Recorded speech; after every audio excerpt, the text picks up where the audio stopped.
Hi, everybody. You are listening to Judging Meghan with your host, Meghan Judge. So I'm going to start out this podcast.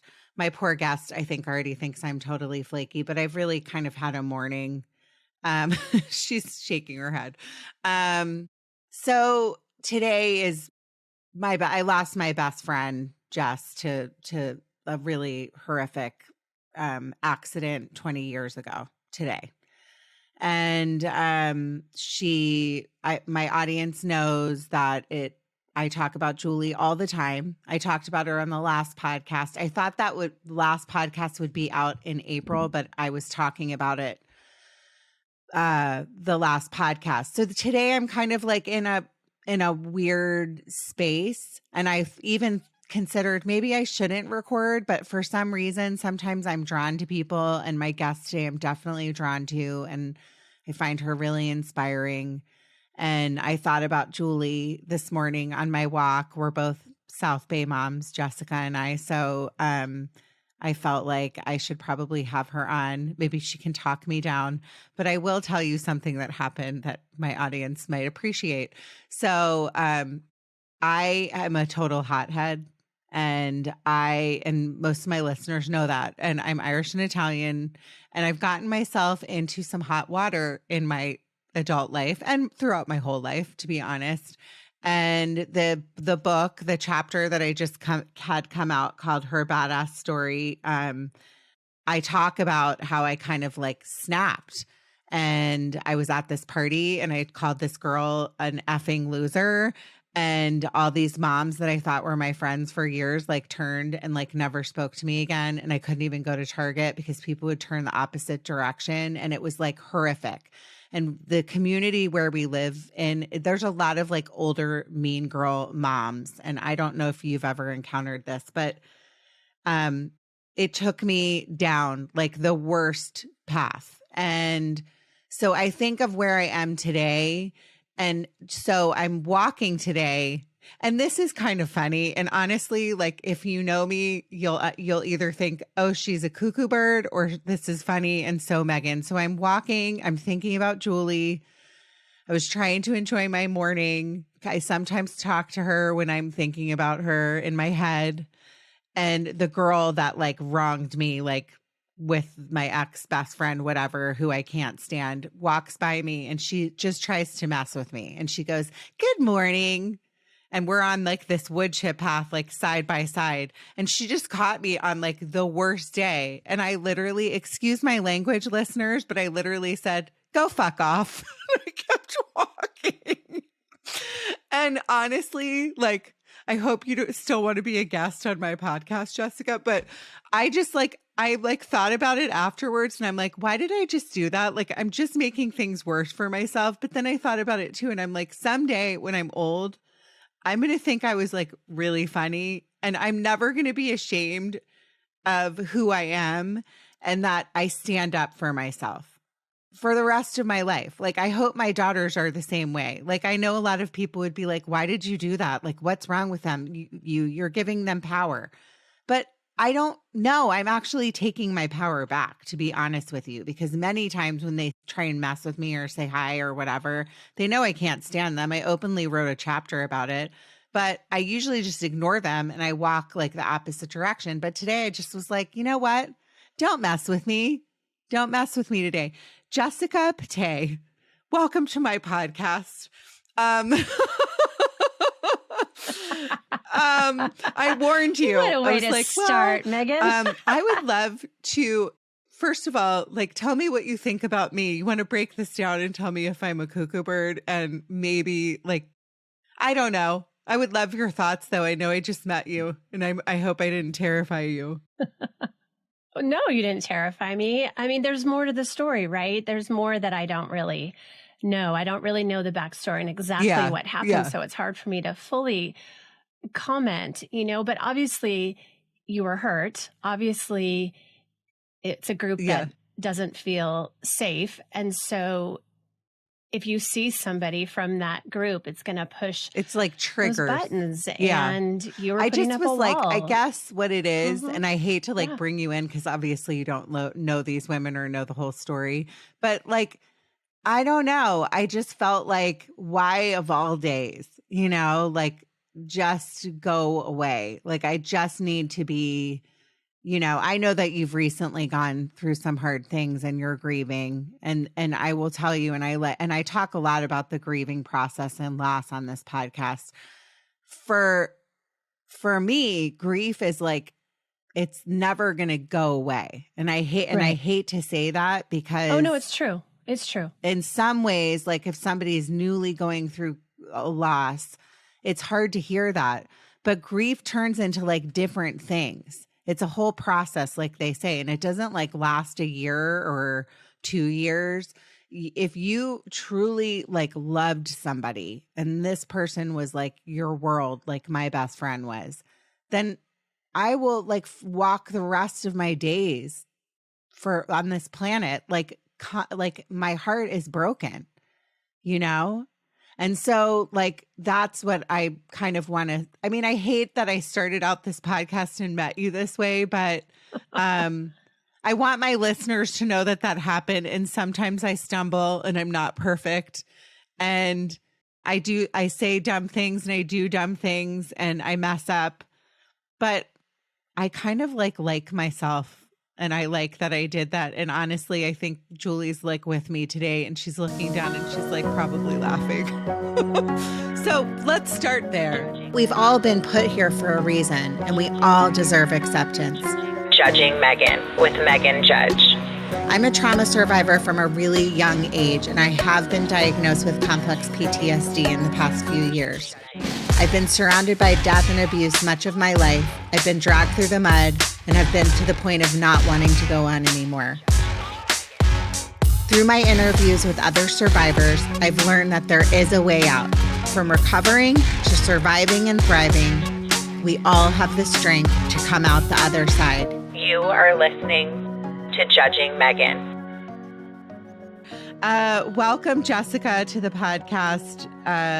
Jessica is a fellow podcaster. She is the founder of We Are Brave Together. And I am so honored to have you on the podcast today. How are you? Good. Thank you so much for having me. I so appreciate this opportunity just to share anything. I'm open to anything today. Well, I would love to start because we're neighbors and we have a mutual friend, and my dear friend Mitzi, who I adore, who's in Japan right now. Yes. And she's just the most wonderful girl on the planet. She does not have a mean bone in her body and has like stuck with me through thick and thin in our friendship of over a decade. But I'm grateful that that's kind of how we connected. I think I found you through Mitzi. Yes. I would love to I always start the podcast with, I want to know all about you. So tell me about where you're from, a little bit about your life, and like we'll get to what we're going to talk about. Okay. So we're going back to the beginning where I grew up and all of that. Meghan, you want to hear the whole story? Yeah. Okay. So I grew up kind of in a Brady Bunch on steroids family with parents who had kids before, married before, had kids before, found each other, had my sister and I, and then split again. And I have a stepbrother and a stepsister. When you compile us all together, there are 10. But it's, always been split up my whole life into my mom's side of the family and my dad's side of the family. And the two sides are different and beautiful and unique. And growing up, it was hard because I felt so strange. I grew up going to Catholic school. My father is Jewish. My mom was a single mom. And anytime anybody said, well, how many brothers and sisters do you have? I would say, can I draw you a diagram? And do you have 15 minutes so I can explain the whole thing? So I grew up feeling very different. And I just wanted to be a normal nuclear family. And, I didn't appreciate it. Where are you from? I grew up in Los Alamitos. I grew up born in LA, but grew up right on the border of Orange County. Yeah. Okay. So how extended was the nuclear family? How many kids? 10. There were 10 total, but we were not 10 altogether. because, Yeah. of the sort of the order of events. So my parents didn't last very long. So I was 3 when they split. And then my sister, Jennifer, and I, who were same parents, so my one full sister, we would go to my dad's house every other weekend, and whatever siblings were around or available on his side might participate in, a ski trip once a year growing up. So it was rare that we were all together unless it was like a big holiday. Yeah. Was it a happy household, or was it difficult? I think it was a happy household because my parents weren't together and fighting. So, sometimes it's better to be apart when the difficulties and differences are just too big or too strong or what have you. So, it was just, my mom's side and experiencing siblings on that side, and then my dad's side experiencing siblings and extended family on that side. I had wonderful grandparents on both sides that were definitely anchoring. And, fast forward to this day, I have a really nice relationship with all my different siblings. Some I'm very, very close to, and some, we chat every now and again, but we're all just part of this big, strange, beautiful story. I love that. That's really cool. And like I talk about a lot with guests that have gone through divorce or their children of divorce, like the trauma of divorce, that people don't really think of it as trauma. Sure. And I do think it's trauma because you're kind of, especially when you're 3 years old, that's really young, and you're kind of like being torn out of a situation and kind of like plopped into another situation. Right. It's difficult. It's a kind of a difficult thing to go through and carry. Tell me, when did you decide to move to the South Bay? I know I'm skipping ahead, but tell me a little bit about your life and where you are today. I met a boy. In college? After college. I was living at home after college and working, and was set up on a blind date with,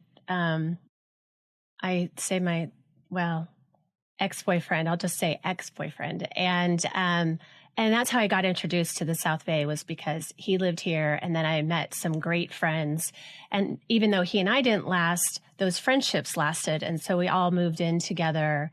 When I was 24, I was so happy to move out and be on my own. And so that's how I landed in the South Bay. And right around that time too is when I met my husband, Chris. So you've been together a long time. You married young. Yes. Yeah. Because you look like a baby. Oh, you look very, very young. Thank you. Well, no, you do. You're gorgeous. Oh, Go to you're so YouTube, sweet. everyone, and check out Jess. Oh my gosh. Thank you. We got married, young. We were in our 20s, and we've been married almost 26 years. Oh, wow. Congratulations. Thank you. My husband and I have been together for 23. Ah, that's fantastic. 20, married though, oh my God, how long have I been married? I think 13. Okay. 13 or 14. Okay. Anyway. That's so great. So tell me about why, and I hate to skip ahead and kind of cut stuff out, but for the sake of time, sure. I think it's really important what you do. And I would love to hear about your organization. And obviously you've been married for quite a long time. You had for my listeners that are either new to the podcast, or I have talked about what the South Bay is. And I feel like sometimes I forget to talk about it because I talk, the South Bay. It's Los Angeles. We live on the outskirts from in between LA and Orange County. And what this area is called, it's like a kind of a like a bunch of beach towns. So like Redondo Beach, Hermosa Beach, Manhattan Beach, and everybody calls it the bubble because people that live here don't ever leave. And it's very much like a small town, right? It's like the small town feeling, but we forget that we're in Los Angeles. Right. So I like to remind people when I say the South Bay, that's what it means. But it is a very ideal, beautiful place to live. It's a great place with some issues that I might have addressed in the beginning. But overall, just a really nice place to raise your kids. And there's fantastic families and really good schools in this area. So when you talk about you got married, you landed here, you had the whole 20s, like South Bay experience of partying probably at Sharky's and all the bars here. Tell me, you had children, and then let's kind of go into that piece of it. Sure. So, when we first got married, we lived in Manhattan Beach for 5 years, and then wanted to buy a house. So it was, because we're concerned about school districts, and Chris grew up in Palos Verdes, so we ended up choosing to be 5 minutes from his parents, which was wonderful, wonderful blessing. I married into the best family. And then we ended up having 3 kids. Luke is now 22, Ryan is 19, and Kate is 17. And Ryan is my son, who was born with a rare genetic disorder. It's called Prader-Willi syndrome. And it's okay if you've never heard of it, because nobody has. Yeah. So tell me a little bit, because I have done an episode with Mitzi, and I know her experience with the diagnosis of her son, Jack, of Fragile X. And I think, and I'll talk to you about this, but for your first pregnancy, we take for granted, right? That you're like, oh, I'm going to get pregnant. I'm going to have a healthy child. Right. All the things that we dream for our kids. And then a lot of times with some of these diagnoses, it takes a while to figure out. And I would love to know what the disease is, number one, and like what your experiences were and how you found out what he had. Thank you. I had a normal, healthy pregnancy with Luke and delivery. And then with Ryan, I had a normal, healthy pregnancy. I remember there were a few times when I thought, did he move today? But, second time pregnancy, you're not paying attention to every single thing like you are first time around. But when he was born, he couldn't suck and he couldn't cry and he could hardly move. And so we spent a month in the hospital not knowing what was wrong. And so I got So let me correct myself and my listeners. Sure. It was your second pregnancy. It was my second. Okay. Yes. So your first pregnancy, normal, Yes. like you went through the whole thing, had the baby. Then it was the second pregnancy. So you had already been pregnant and known like all like the different. Okay. Go ahead. So, I got discharged and Ryan got transferred to peds. So I lived on the peds ward of Little Company of Mary Hospital for a month. Thankfully, we were somehow miraculously we got our own room with a bathroom. So it was very private. And I had no idea. I had no idea what was going on. My husband was looking things up. This was before smartphones. So I had a flip phone in the hospital back in 2003. And so I didn't look up anything, and I didn't want to torture myself. The couple nights that I did go home and sleep at home, I didn't look up anything because I didn't want to fill my head with a bunch of what ifs, because I knew it wasn't going to help me right in that moment. And so, but my husband was looking up symptoms. So Ryan was diagnosed with failure to thrive. So when you don't cry for food, when you don't wake up for food, when you cannot feed, it's called failure to thrive. And he just slept a lot. He never cried. In fact, Ryan didn't cry his whole first year of life. Wow.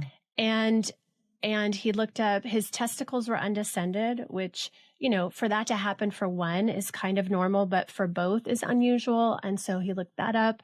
And then they used this medical term called hypotonia, which just means low muscle tone. You have less muscle, and the muscle's ability to activate is not there or hardly there. So,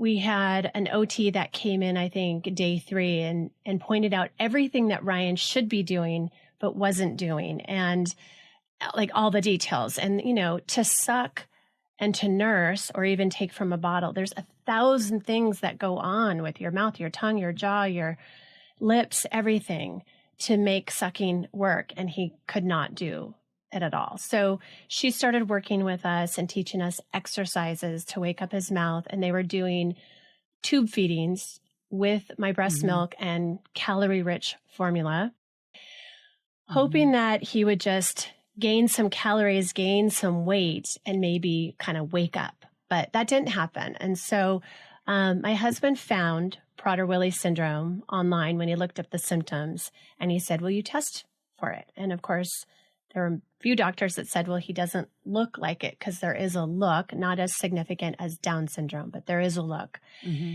And my husband said, test anyways, because we don't have any answers. And this is a blood test. It's not super invasive. Why not? So needless to say, we did get our diagnosis when Ryan was 5 weeks old, which is very early, even considering the technology at the time, almost 20 years ago.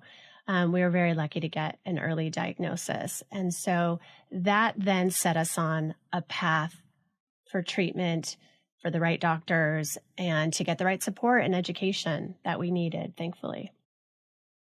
I've never heard of this syndrome. And I think most people haven't. Right. So, correct? Yeah, most people haven't. It's very rare. It's very rare. Very rare. What are some of the statistics on, like, do you know why it causes? Is this an extra chromosome? What causes it? So it's just a fluke that happens at conception. Okay. It's not genetically inherited. It's not something that's passed down, because kids with the syndrome don't usually end up having kids. It's just a fluke. Chromosome 15 is affected. There's 4 genetic subtypes. There's no point explaining that. But what the symptoms are is when babies are born, they're born with low muscle tone, and it's a spectrum. So Ryan was pretty severe.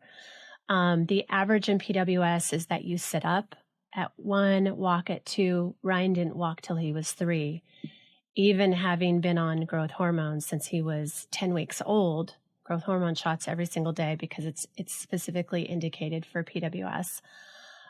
He still didn't walk till he was 3, which just tells you he was very severely low tone. Right away, you're focused on milestones. So occupational therapy, physical therapy, speech therapy all started when Ryan was an infant. And those interventions lasted all the way through most of his school years. I think even now he's in the transition program of our school district, and he's still getting a little bit of speech therapy, but has moved on from the others. Not that he probably wouldn't benefit from physical therapy at this point or occupational therapy, but anyways, so the early years you're focused on the milestones, and academically, cognitively, you're impacted as well, and it's a spectrum. Behaviors and anxiety are also a part of PWS. But if it somehow makes the news, it's because there is an insatiable food drive that kicks in childhood.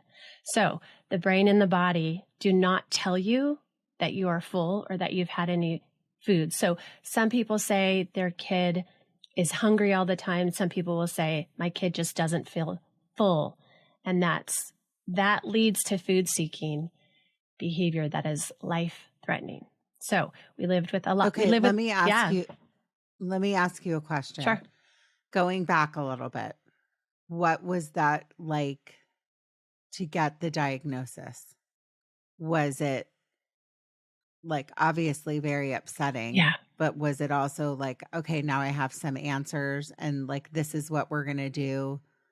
Tell me about that. Yeah, it was both. And I'll never forget that night. We had a wonderful pediatrician who called us to tell us the news. And I can take myself back to that moment. Like, I can feel it, even today, almost 20 years later. And I scooped up Ryan. He was asleep on my bed, and I just scooped him up and I said, I will always take care of you. I will always take care of you. I will always take care of you.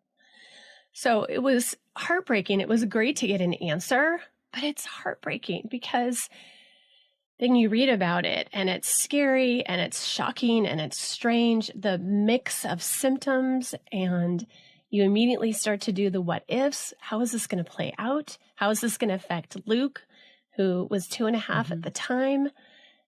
I mean, there's so much fear and worry and what ifs. Can I handle this?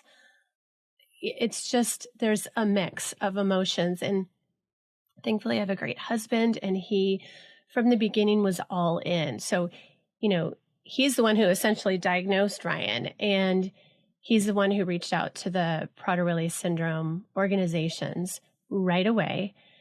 And I got a phone call within a few days And I call it the Lisa phone call. And she called to tell me that she was going to be my mentor mom. And then I didn't have to walk alone, and that her son was about 5 years older than Ryan, and she had experience, and she was going to be there for me, and I could call her anytime. I could ask her anything. And the big, beautiful bonus is that she lived in the South Bay. So I had somebody right here that I could actually reach out to. And that was a huge relief. That's crazy. Yeah. That's like one of those things in life where you're like, there's no coincidences, right? No. Yeah, I agree. No, I really believe that. And I just had to ask you that because I think that many people don't, if you have some kind of diagnosis and you're pregnant, for example, I went through something and I don't really talk about it on the podcast, but I will say that I had a loss and my baby was diagnosed with something, and I don't want to go into like what it was, but I remember knowing and hearing the doctor tell me, and it was, I'll never forget that moment. I'm emotional because I'm thinking of you, but I'm also thinking of what it was like to hear the news. And so my heart goes out to you and to like other mothers that deal with this stuff because you're freaking tough cookies, you know? Thank you. I think of my friend Mitzi, and I hate bringing up Mitzi a lot. So Mitzi, you better listen to this podcast. I'm going to make you. She would not give up on getting answers and getting a diagnosis. And now, you know, Fragile X is also a syndrome and pretty rare. Probably yours is way more rare because I've never heard of it. But now I'm sure there's a lot of people, but the whole network system thing that you just brought up is so important, right? Because if you didn't have that, then it's like you are not only dealing with what do I do? What is this thing? And where do I go? Who do I talk to? But now it's like you have other people that can help give you answers. And I don't, like I said, I don't believe in coincidences. I think everything happens for a reason. So once you were matched up with Lisa, then were you, tell me about like coming home and all of that stuff? Like, was that the first years? I would love to know that, how that went. Yeah, well, we jumped into our first support groups when Ryan was 2 months old, frankly, because we were scared to death. We just didn't know what we were doing. And so from there, we met families that we are still friends with to this day. And we just went to conferences and we went to support groups and we created social time with these other couples, or the moms would get together.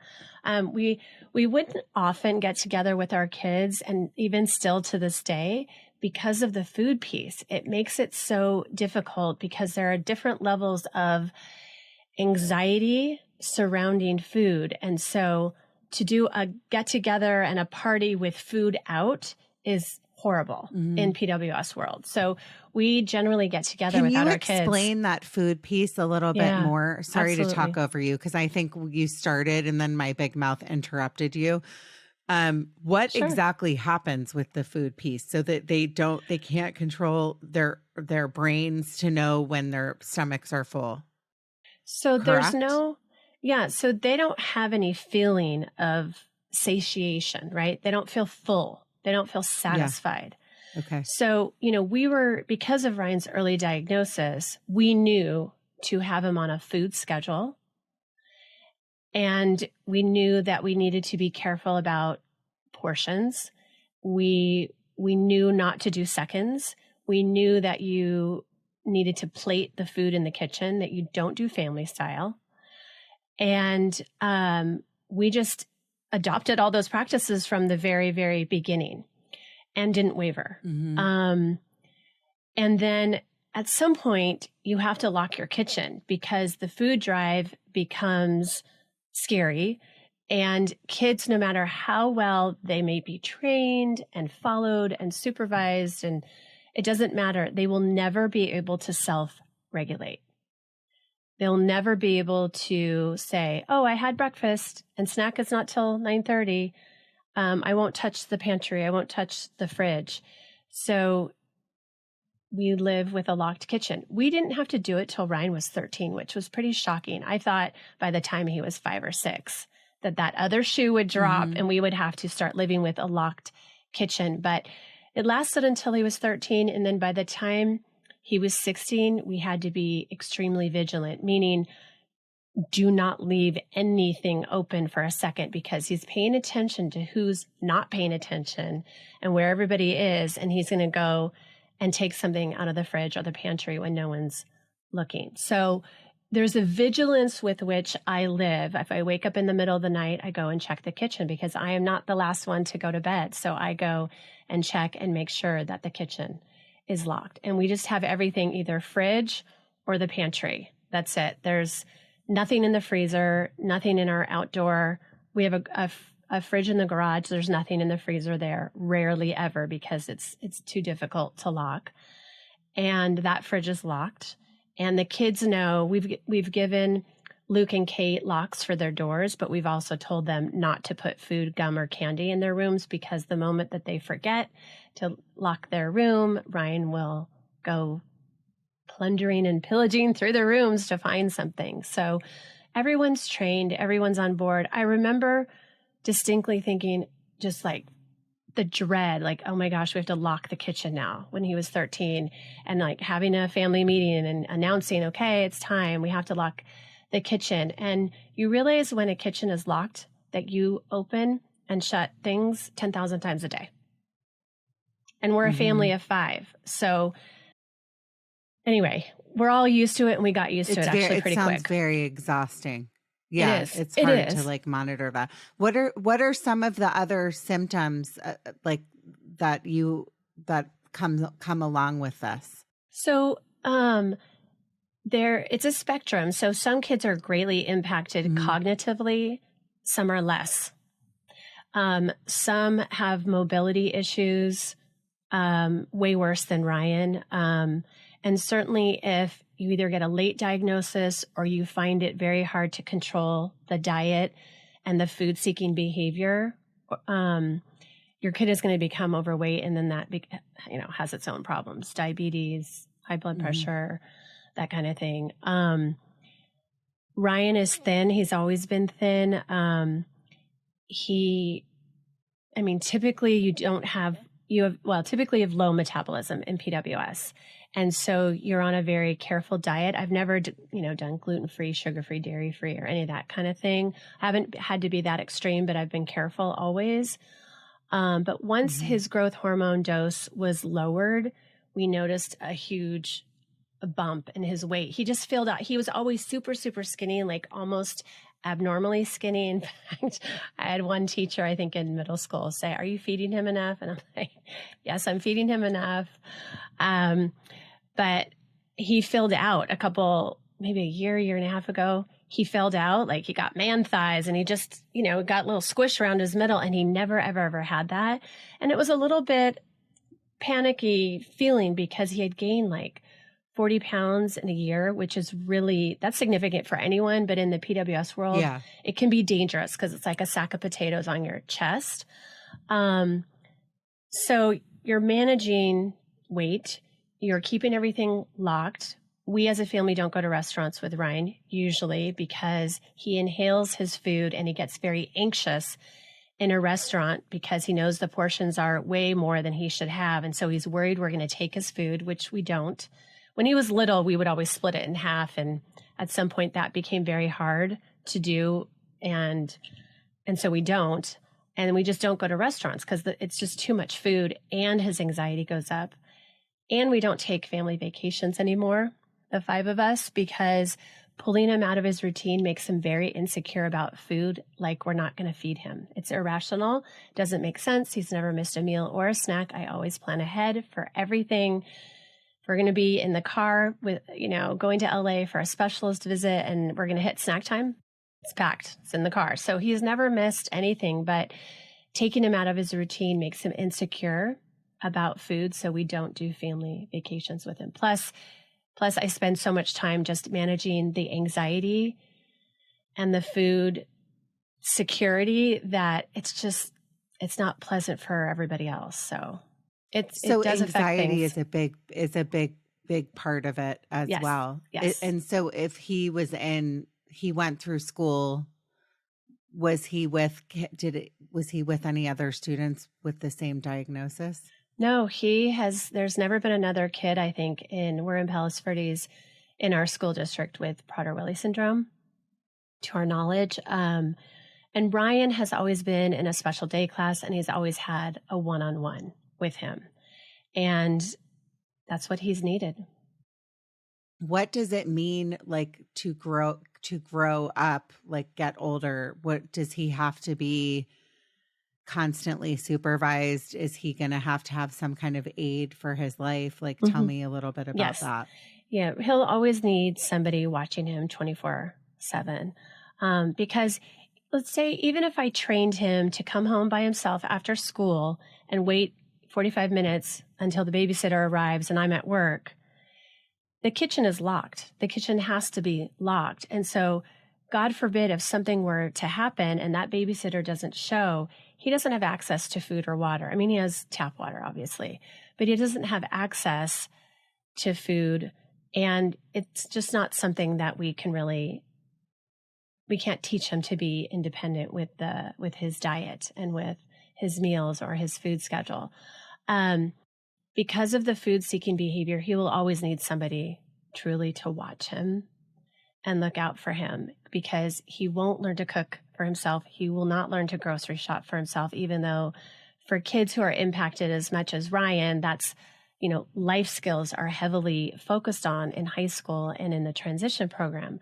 But Ryan won't be in charge of his food ever. So he'll always have to have somebody looking out for him. And, beyond his time in the school district, which when you are a kid with a disability that does not get a high school diploma, you stay in the school district until you're 22. And then after that, he'll participate in some sort of job or day program, a combination of both. And eventually we do talk about him living separately from us. And, but he'll always have to have that supervision no matter what. Yeah.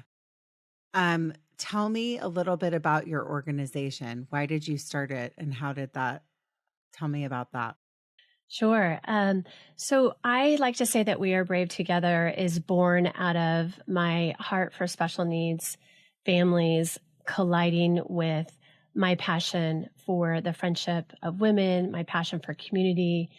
And I'm a rare disease mom. I know what it's like to live this altered motherhood journey. I know the stress. I know the isolation. I know that burnout is a risk at every corner if you're not very careful to prevent it by engaging in self-care and soul care and asking for help and, getting the respite that you need, and also learning to trust people to step in and help you take care of your child.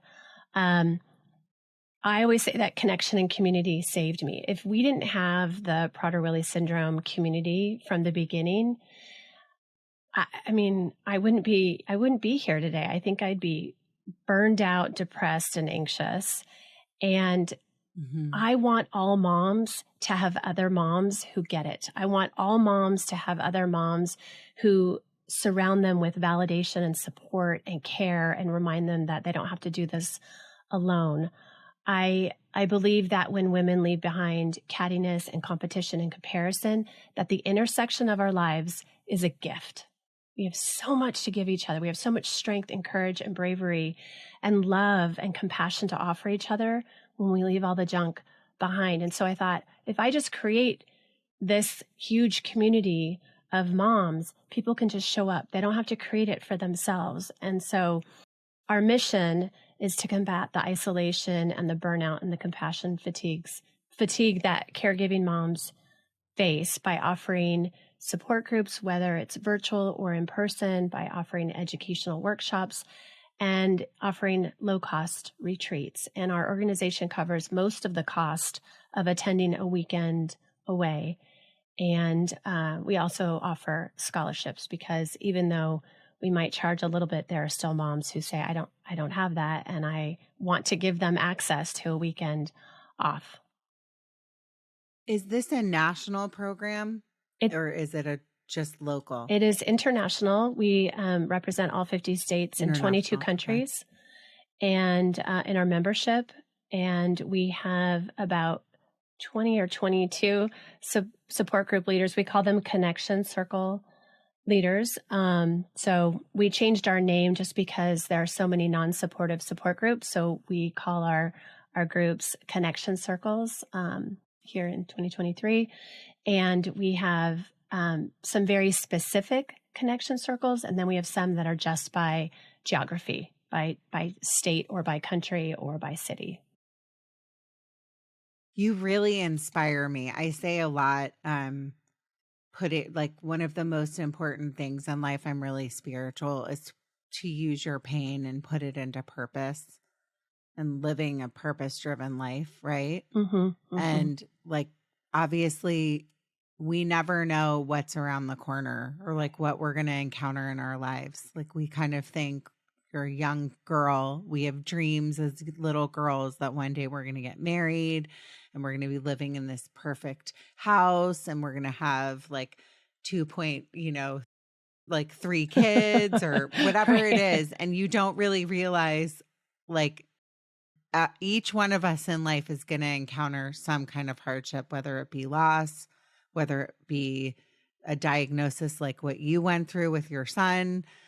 But what you've done is really inspiring to me because I love meeting people. And that's the whole point of why I do this, to be honest with you, is I started my podcast so other people knew that it's okay to talk about our mental health and it's okay to talk about our pain and it's okay to reach out to other mothers. There's a lot of great people in this world that just want to help and you're one of them. So I think that's really what you do is really inspiring and amazing.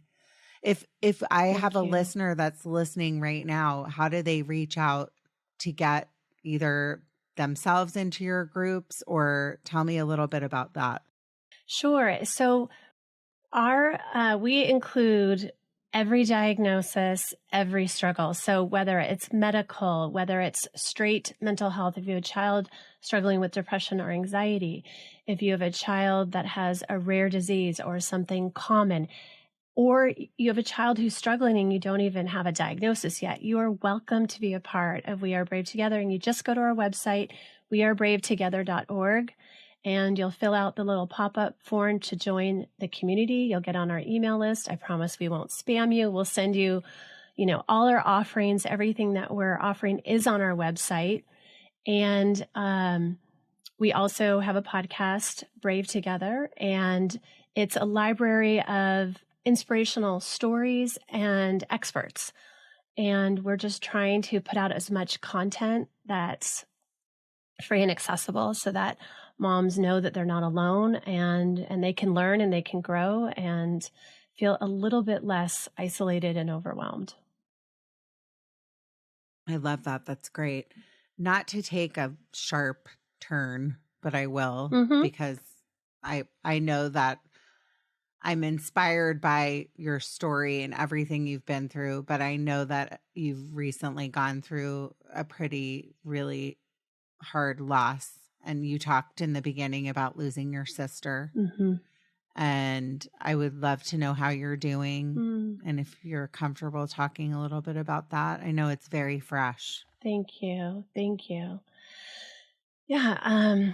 Jennifer was, half of my childhood. She and I grew up together with our mom in Los Alamitos. And even though I have other siblings, she was the one that I mainly grew up with. We were 11 months apart and, have a lot of great shenanigans and stories from our childhood and the things that we did that are really fun to reminisce about. But we were so different from one another. We were like oil and water. And I'm sure we drove my mom crazy with our fighting. Like, I just think, oh, what torture we probably put my mom through with our fighting. And I loved her dearly, deeply. And she was a hard person for me also. We didn't have like a natural, easy connection. And I think part of that is we were born under very difficult circumstances. My parents weren't married when we were born. My dad was not divorced. And we were in secret. And so that's a very traumatic way to enter the world. And I think there was a trauma bonding that happened between us as siblings. And there was an intention, I haven't even ever talked about this out loud like this, but there was an intention to have me so that my sister wouldn't grow up alone with all the older half siblings. And so there was an immediate expectation that I was there to be best friends with Jennifer, and it didn't turn out that way. And so I grieve that she's gone, but I grieve our relationship. I grieve her life because she went through so many hard things and didn't take care of herself. She didn't go to therapy. She didn't hire a coach. She didn't read all the self-help books and listen to self-help, podcasts, whatever. I mean, she was a sweetheart. She was bubbly and generous and loving and compassionate. But she didn't take care of herself at all. And she ended up dying prematurely. She was working from home because she was sick, and all of a sudden stopped responding to phone calls from work and from clients, which was unusual. Even if she were sick, working from home, she would always respond. And after a few days, her boss made the executive decision to call the police to do a welfare check. And they found that she had passed away. And so we still don't know. It could have been a stroke or a heart attack. It looked like it was something sudden. We know that she was sick, but I don't know exactly with what, because I don't think she went to the doctor. And she was so sick that she even contemplated calling 911. One of her best friends told me, but she didn't. And then she passed away. So I'm so sorry. And I think that you're very brave to a lot of times when people are in the very, very beginning stages of grief, they want to glorify all the this is how things were and things were perfect. And, everything was great and this person was amazing. But I think it's very brave, and it shows what kind of character and person you are, that you can say it wasn't perfect. We were both, and I'm sorry to say this, but you obviously were both aces. You had these adverse childhood experiences and you had a great deal on your plate. Yeah. And, to be able to say in this very early stage of grieving somebody, what you just shared is, I think, pretty amazing and very self-aware. Thank you. And you should know that, because a lot of people can't at this stage do that, And I'm sorry that she's gone and that happened. And it must also be really hard to know the guilt of not knowing how she went, and that all of that pain that you're dealing with in this really short time since she passed. Thank you. Thank you. I think I don't feel guilty about how she passed. It's clearly medical. There was no foul play. There were no drugs or alcohol. I feel bad that she didn't feel like she could reach out to me or anybody in our family for help. Now, she lived, 60, 70 miles away from most family. And so she wasn't close by. And we had just seen her for Christmas and for Hanukkah. She was just at my house twice, about 2 and 3 weeks before she passed. I just had seen her. We had just been together. But I just think if we had been closer, if we had had a tighter relationship, maybe she would have reached out and said, I feel like hell. Can you just come over? Can somebody come over?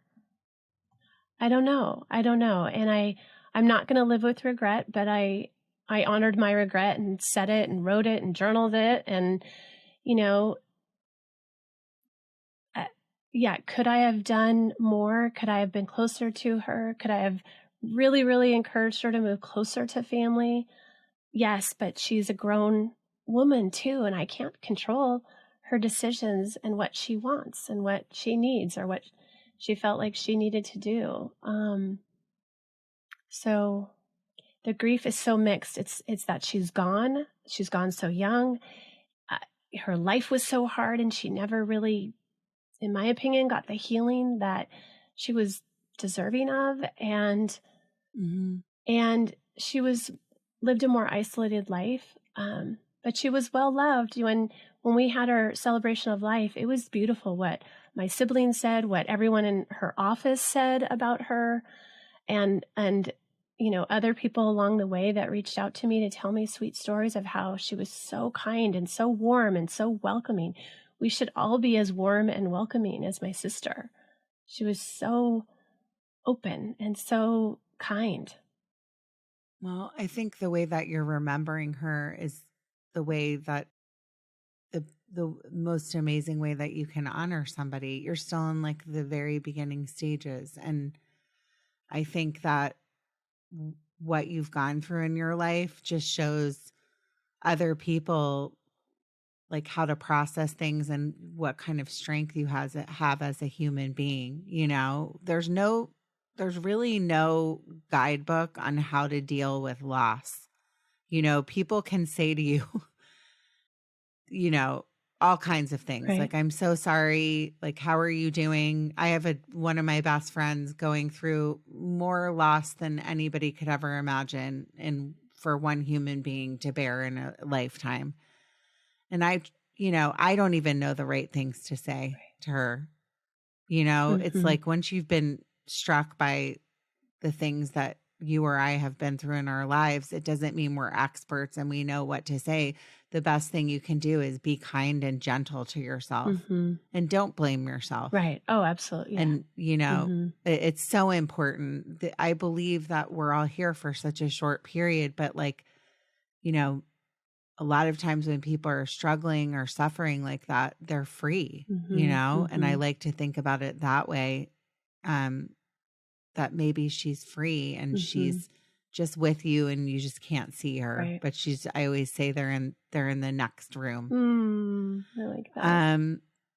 Jess, it's so nice to talk to you. I just think you're a wonderful human being and woman, and I love what you're doing with your life. And Thank you. I am so sorry that you have been going through such a hard time as of late, but I just hope that people listen to this and are inspired by your story and maybe reach out, because there are so many women that need the support, of whether their child's been diagnosed with something or just feel empty and alone. Motherhood in general is not easy. No. So I don't sometimes understand how my friends do it that have a child with special needs. It's and then have multiple kids to take care of on top of that. It's a lot. It's a lot. Right? It's a lot. It's a lot. So, but you rise up because you don't have a choice. You rise up. You don't have a choice. And these are your babies, right? Yeah. And they were sent to you, and you'll never know why. And this makes them even more special, right? Yeah. Yeah. I think, we just do it because we have to, and because we are infinite containers of love and compassion for our children, and we will do anything and everything for them. And it's hard. It's crazy. It's really the amount of help that we really need, we don't ask for. And the amount of help that we need is not accessible and available to most caregivers. And it's a crime. It's a crime. We have to change things. We have to change policies. We have to really advocate for change, because the statistics are not going to go down in terms of diagnoses and disabilities. It's just going to keep going up. And so we've got to take care of caregivers. It sounds like you're doing your part And obviously you're doing your part, but just to be able to support other people, it's so important. I know that like when I help somebody else, I feel like that's the thing in my life that makes me happy. And I'm guessing that makes you feel fulfilled and happy too. It does. It does. So it does. So I want to thank you again. Where can people find you on social media? So you can, my personal page on Instagram is @JessPatay, or for the organization, it's We Are Brave Together. We also have a Facebook page for We Are Brave Together as well. And you can find Brave Together podcast on iTunes and Spotify and Amazon and Stitcher. And everything is on our website too. So if you just go to wearebravetogether.org, you'll be able to figure out where to follow us, where to get all the information and inspiration. Well, thank you again so much for coming on. Everyone, in closing, thank you for listening today. I know maybe my beginning was not the smoothest, but I had to be honest. I had to be honest with what I'm going through. And I also close every podcast with be happy by making other people happy. And I believe that that's what you're doing. So keep going. Keep going, everyone. You matter. Thanks, Jess. Judging Meghan with Meghan Judge.